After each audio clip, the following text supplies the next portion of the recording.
Karen thought her husband's distance meant he was falling out of love. But when Dr. Phill revealed the truth on live television, it wasn't betrayal that shattered her world. It was something much deeper. 15 years of marriage, one daughter, and a secret that none of them were ready to face. When the cameras started rolling, Karen's tears weren't from heartbreak. They were from realizing that the man sitting next to her, the man she trusted more than anyone, had built their entire family on a lie. The studio was silent. Even the audience, who had come expecting drama, didn't breathe. Dr. Phill looked at Michael, his tone low but firm. This isn't about cheating. It's about truth, the kind that can heal or destroy, depending on what you do next. Karen turned toward her husband, voice trembling. What truth? She asked. What could possibly be worse than watching you drift away from me? Michael didn't answer. His eyes stayed on the floor, his hands clasped so tightly they turned white. Dr. Phill leaned forward. We're not here to humiliate anyone. We're here because you've both been living in a story that isn't real. And before we open this letter, he lifted a sealed envelope from the table. I need both of you to remember why you came here. The audience held their breath as the envelope caught the light. Karen whispered, because I just want my husband back. But deep down, even she didn't believe that anymore. Because sometimes the thing tearing a marriage apart isn't what's happening now. It's what was hidden long before the vows were even made. And before this day ended, Karen would learn that her marriage and her daughter's entire identity was built on a secret so devastating, even Dr. Phill would be left speechless. Would you still fight for love if the truth could destroy it? The lights in Dr. Phil's studio burned bright, the kind of light that makes every emotion impossible to hide. Karen sat rigid in her chair, her eyes glossy and raw, while Michael avoided her gaze entirely. Between them, the tension was so thick it felt like a fourth presence on stage. The audience didn't dare make a sound. Even Dr. Phil's voice was lower than usual, deliberate, patient. The way he speaks when he knows what's coming will break someone's world. Karen, he said softly, you've told us that something changed about your husband in the past year. That he's become distant, secretive. Tell me about that. Karen swallowed hard. He started sleeping in the guest room, she said. He stopped holding my hand. And every time I asked what was wrong, he'd say, nothing. Her voice cracked. But you don't cry over nothing. Michael's head sank lower. His silence was louder than any confession. Dr. Phill turned to him. Michael, your wife is sitting here, trying to understand 15 years of your life together. What are you hiding from her? Michael rubbed his temples, his jaw tight. I didn't mean for it to get this far. I just didn't know how to tell her. Karen's voice trembled with fear. Tell me what, Michael?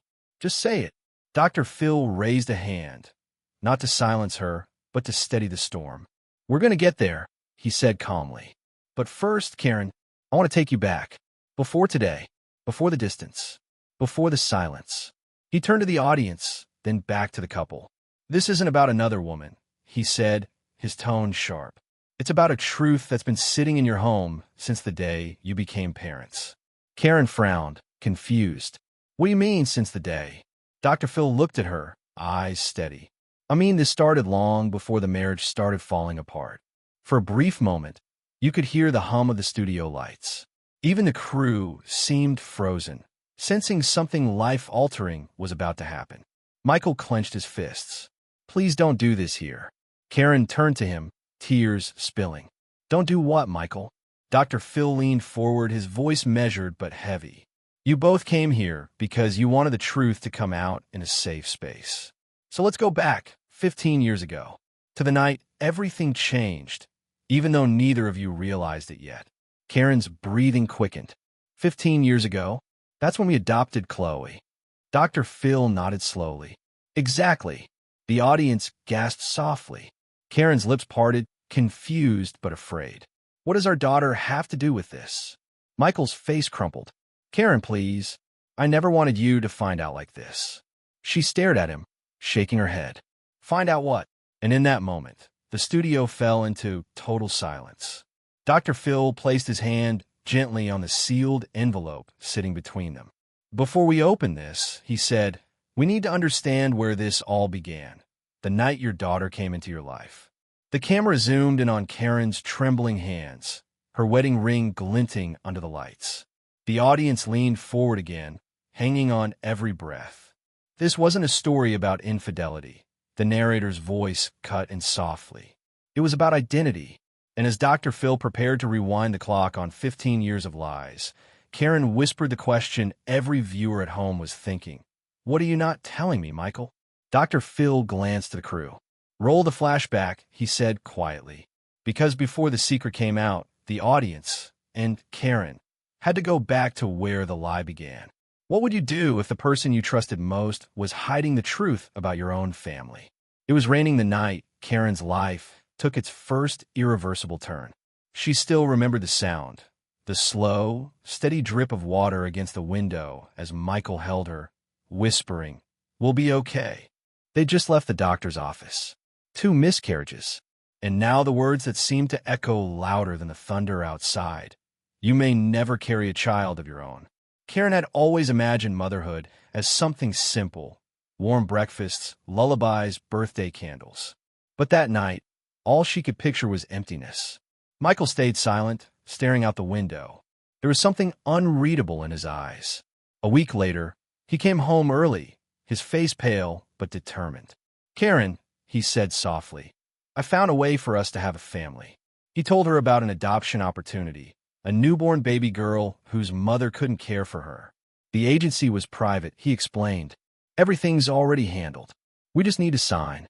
It felt sudden, too sudden. But grief has a way of making desperation sound like hope. And so, she said yes. The memory of that day was still vivid.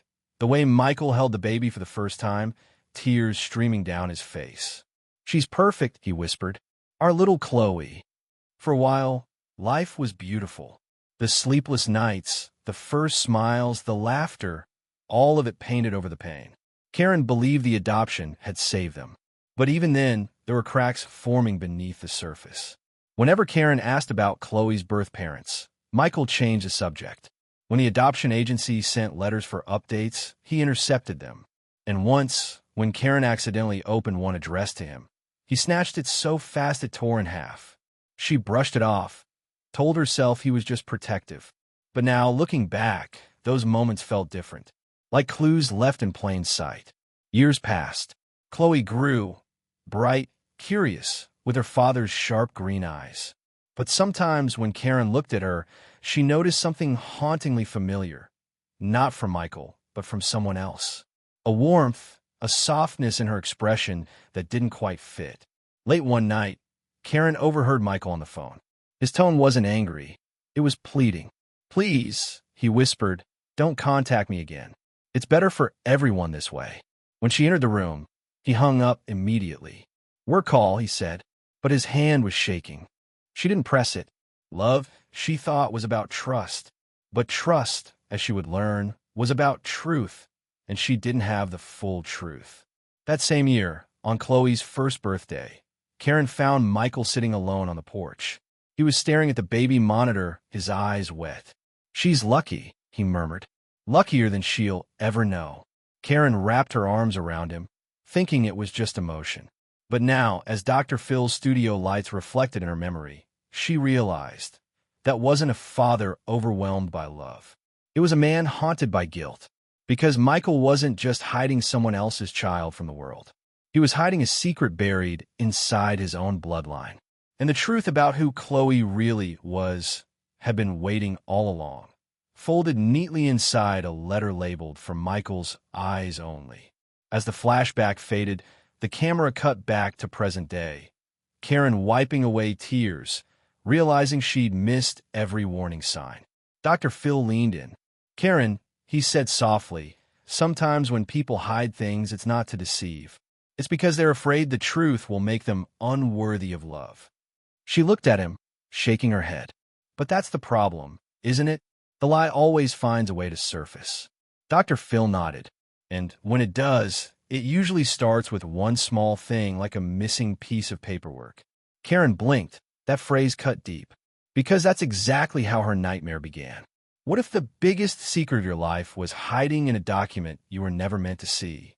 It started with something small, Something so ordinary that, at first, Karen didn't even think twice. Chloe was applying for her school's overseas art trip, and the school needed a copy of her birth certificate. Easy enough, she thought.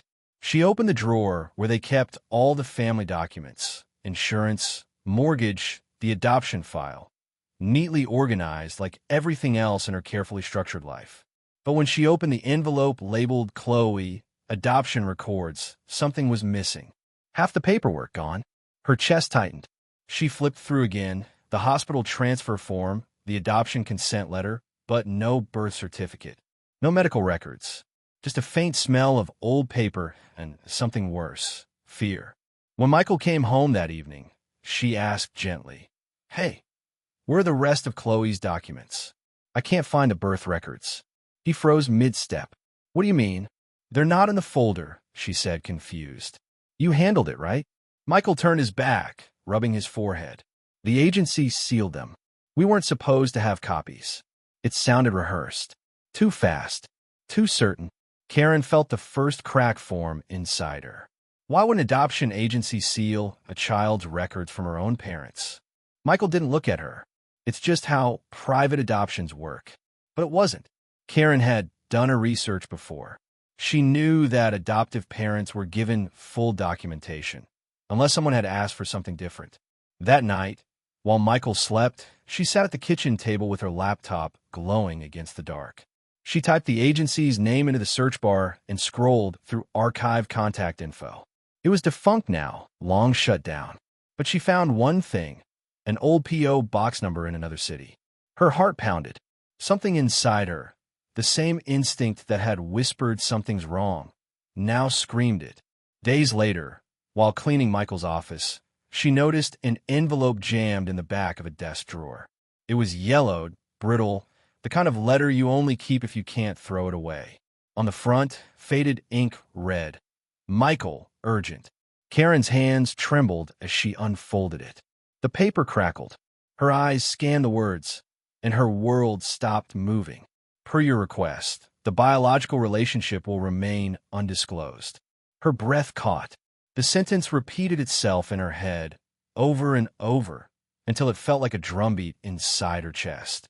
"Biological relationship?" she whispered. Her knees gave out. She sat on the floor, the letter shaking in her hands. When Michael came home that night, she was waiting at the kitchen table, the letter laid out like evidence in a courtroom. "Who wrote this?" she demanded. Michael froze.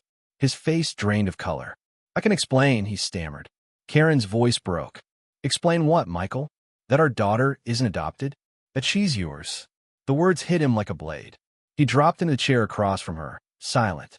"You had a child," Karen said, tears burning down her cheeks. "Before me. You knew. You let me believe I was adopting someone else's baby, when the truth was I was raising your secret." Michael's eyes were wet now, too. "Karen, I didn't want to lose you. You were broken after the miscarriages. I couldn't tell you that I'd already—" She slammed her hand against the table. "So you lied to save me?" Silence. The kind of silence that feels heavier than any scream. She pushed the letter toward him. "Who's her mother?" He didn't answer.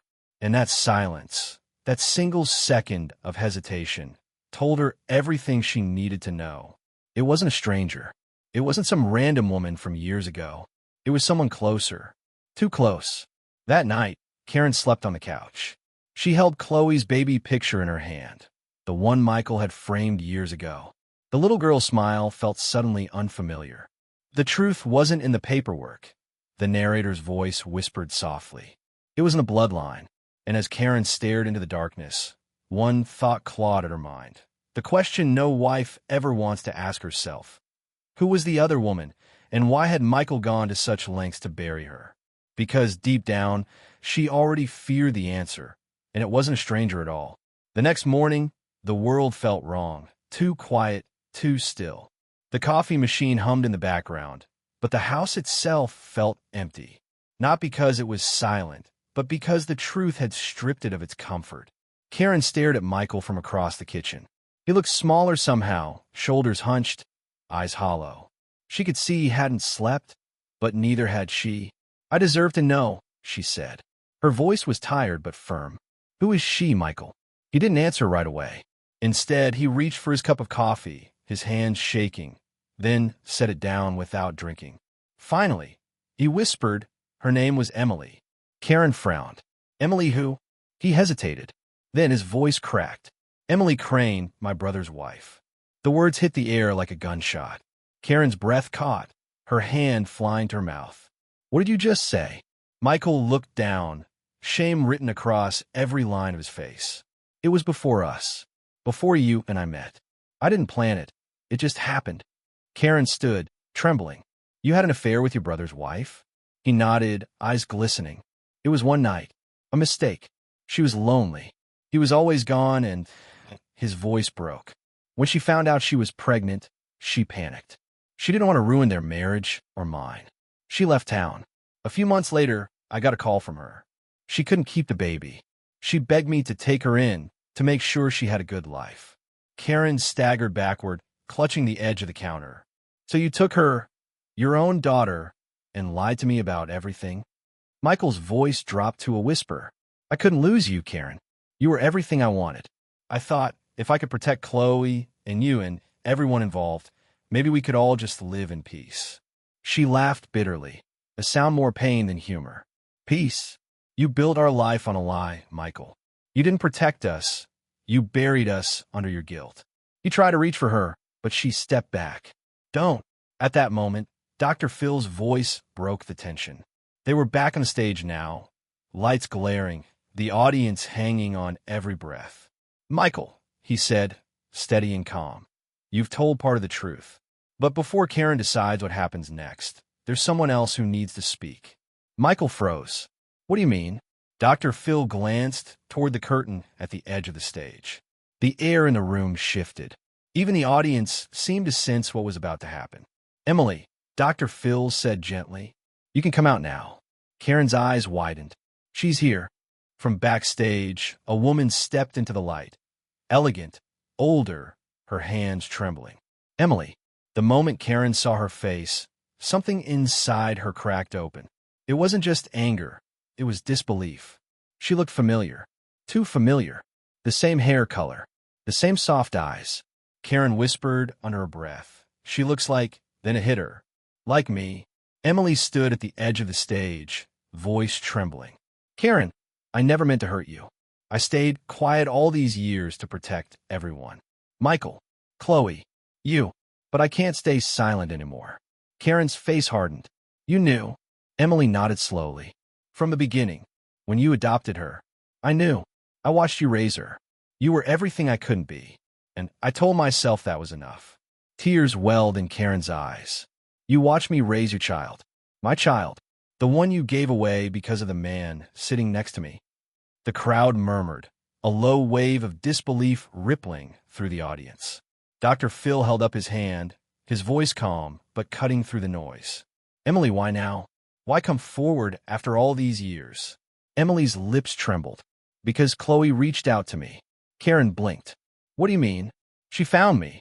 Emily said, tears falling now. Through a DNA site. She said she was trying to learn about her heritage for a school project. When I saw her name, I knew immediately who she was. The room fell still. Dr. Phill looked between them. So you knew this day was coming? Emily nodded. Yes. And I couldn't let her keep living in a lie. She deserves to know where she came from. Karen sat back, her body trembling.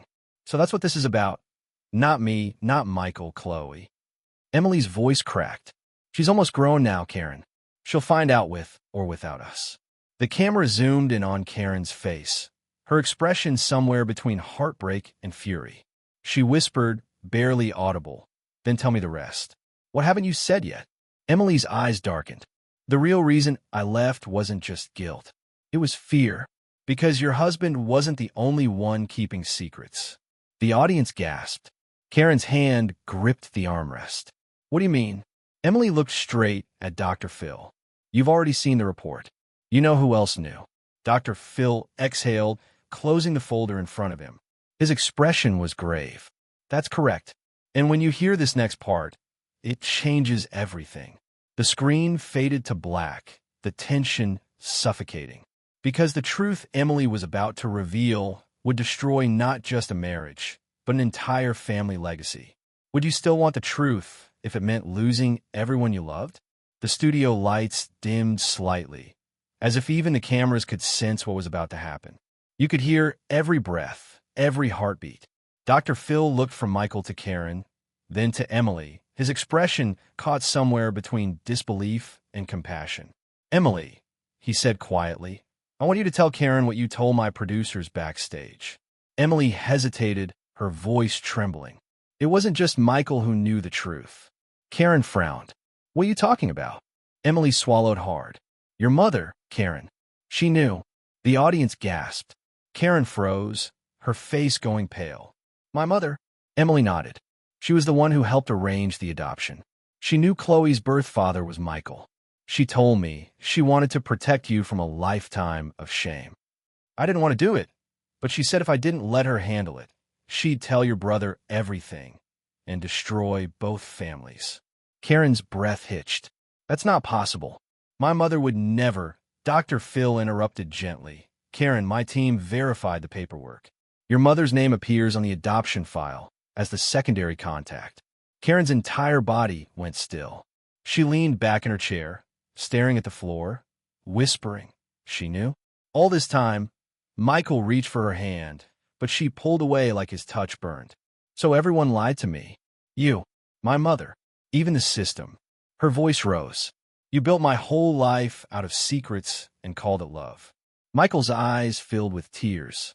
"I didn't mean to hurt you." "Then what did you mean to do, Michael?" Karen snapped. "You hid your daughter's truth. You made me live a lie. And you let me believe I wasn't enough, that I couldn't give you a family, when you already had one." Dr. Phill sat silently for a moment, letting the words echo through the room.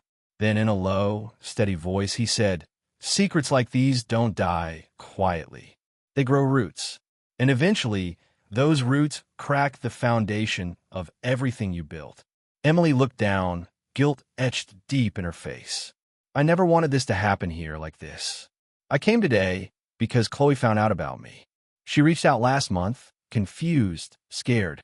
She doesn't know the full story yet. She just knows we're connected." Karen's head snapped up. "You mean she knows something already?" Emily nodded. "Yes, and she's waiting backstage." The audience gasped again. Even Dr. Phill looked shaken. Michael whispered, "No, she can't be here." But it was too late. The stage door opened quietly.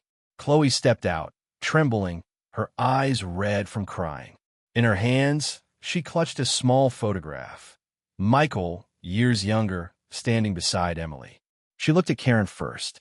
"Mom," her voice cracked. "I didn't want to find out this way."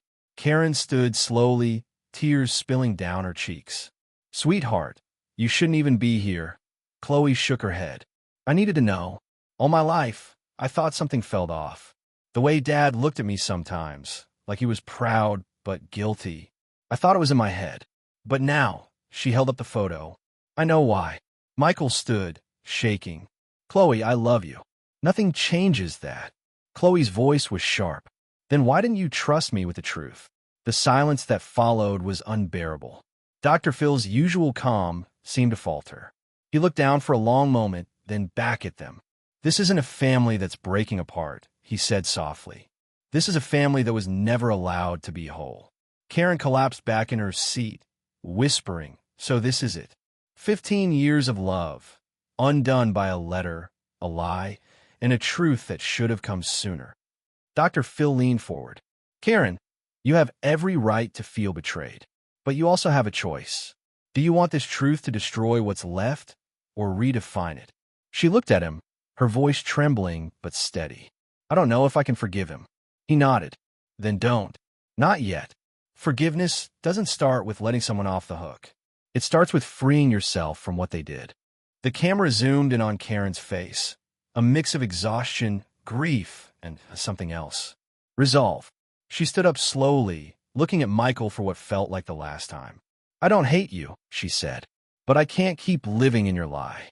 She turned to Chloe, brushing her daughter's hair back gently. "The only thing I can promise is that we'll never hide the truth again."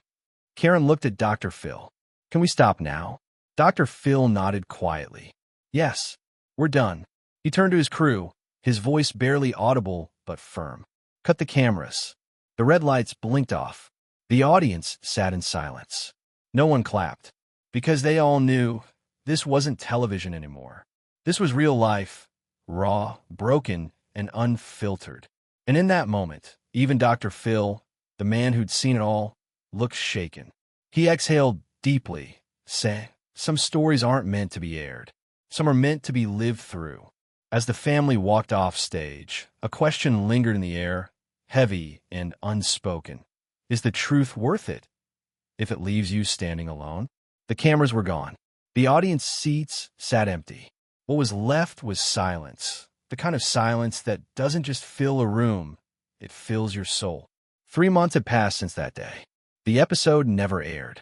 Dr. Phill had made that decision himself, saying some truths weren't meant to trend, they were meant to heal. But healing wasn't simple. Not for Karen, not for Chloe, not even for Michael. The small suburban house they once called home had changed. Michael had moved out. Karen and Chloe were living quietly. Fewer pictures on the wall, but more honesty between them than ever before. Karen stood at the kitchen counter one morning, staring at a half-written letter. Her handwriting wavered. "I thought the truth would destroy me, but maybe it just stripped away what was never real to begin with." She paused, exhaled, then looked toward the living room, where Chloe sat, headphones on, sketching in a notebook.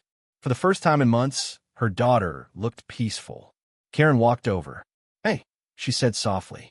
Chloe looked up, smiling faintly. "Hey, Mom." Karen hesitated. "Your father called." The word father hung in the air like glass, sharp, fragile. Chloe lowered her pen. "What did he say?" "He wants to meet," Karen said carefully. "Just the two of you." Chloe's eyes flickered, a storm of emotions she didn't yet have words for. "Do you think I should?" Karen thought for a moment. "I think truth deserves space, even when it hurts. Especially when it hurts." Chloe nodded, quiet. "Okay." Outside, the afternoon light broke through the clouds, soft, golden, forgiving. A week later, they met at a quiet park near the old church. Michael was already there, sitting on a bench, hands clasped like a man waiting for a verdict. When Chloe approached, he stood, hesitant, unsure if he was still allowed to. She didn't hug him at first. She just looked at him, studied the man who'd raised her, lied to her, loved her. Finally, she said, "You don't have to be perfect anymore." Tears filled his eyes instantly. He nodded, his voice cracking. "I'm so sorry, baby." Chloe hugged him then, tight, shaking. Not out of forgiveness, not yet, but out of understanding.